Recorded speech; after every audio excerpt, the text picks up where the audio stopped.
Sorry അമ്മ, ഞാൻ എല്ലാം അമ്മയോട് പറയാം. വേണ്ട, മോളൊന്നും പറയണ്ട. സാരമില്ല, അമ്മയ്ക്ക് എല്ലാം അറിയാം. ഇപ്പൊ മോള് റെസ്റ്റ് എടുക്ക്. അമ്മ, തെറ്റാണെന്ന് എനിക്ക് മനസ്സിലായി. എല്ലാം പറഞ്ഞു തീർക്കാൻ പോയതാ. അതൊന്നും സാരമില്ല. അവന്മാരെയൊക്കെ കസ്റ്റഡിയിൽ എടുത്തിട്ടുണ്ട്. മോളെ ഒന്നും ആലോചിച്ച് ടെൻഷൻ ആവണ്ട കേട്ടോ. ഞാൻ കാരണം അമ്മയുടെ എക്സാം മുടങ്ങിയില്ലേ? മോളിപ്പോൾ അതൊന്നും ആലോചിക്കണ്ട. ഇന്നലെ രാത്രി മുഴുവൻ ഉറങ്ങാതിരുന്നല്ലേ. ചെല്ലും, പോയി ഇത്തിരി നേരം കിടന്ന് ഉറങ്ങും. റെസ്റ്റ് എടുക്കും.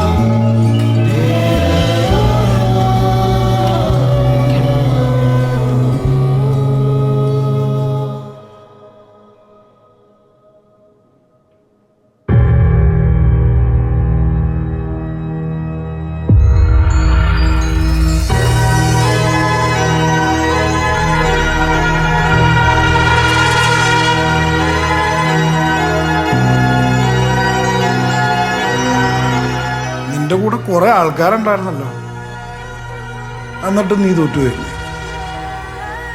ഇനിയെങ്കിലും മനസ്സിലാക്കടി, എന്റെ ഭാഗത്താണ് സത്യം. ഇനി അടുത്ത PSC ടെസ്റ്റ് വരുന്നതിന് മുമ്പേ നിനക്ക് ഏജ് ഓവറാവും. നിന്റെ ഗവൺമെന്റ് ജോലി എന്നുള്ള സ്വപ്നം ഇന്ന് അവസാനിക്കുകയാണ്.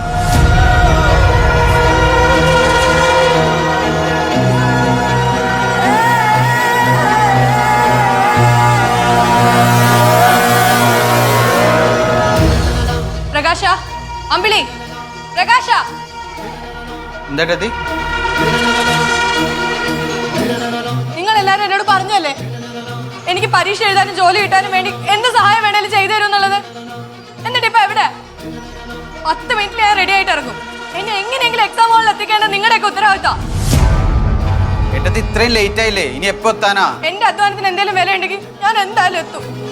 നീ അല്ലേ പറഞ്ഞിട്ടുള്ളത് നിന്റെ 25ാമത്തെ വയസ്സിൽ നിനക്ക് വലിയ കാർ റേസർ ആണെന്നൊക്കെ? എന്നിട്ടോ? നീ പോയി റെഡിയാവാമണി, നിന്നെ ഞങ്ങൾ കൊണ്ടുപോവാ. ഏതവനെ നിന്നെ തടയുന്നത് ഞാനൊന്ന് നോക്കട്ടെ.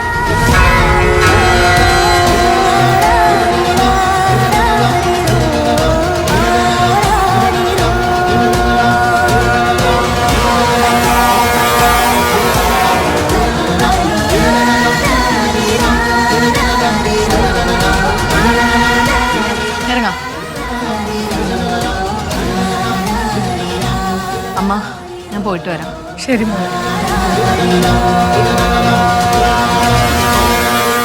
പ്രകാശ, നീ എന്നെ സമയത്തിന് എത്തിക്കുമല്ലോ? പേടിക്കണ്ട ഏട്ടത്തി, ഹോസ്പിറ്റലിന്റെ ഫൈൻ അടച്ചോളാ.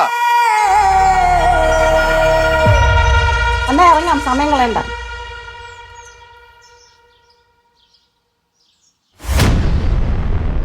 ആവണി, ഏട്ടത്തി, ആവണി, മോളെ, അമ്മ, മോളെ. ആവണി, നീ എന്തോ പ്രകാശ് പോയി വണ്ടി ഇടടാ. ആവണി, മാറിക്കിടാ ആവണി.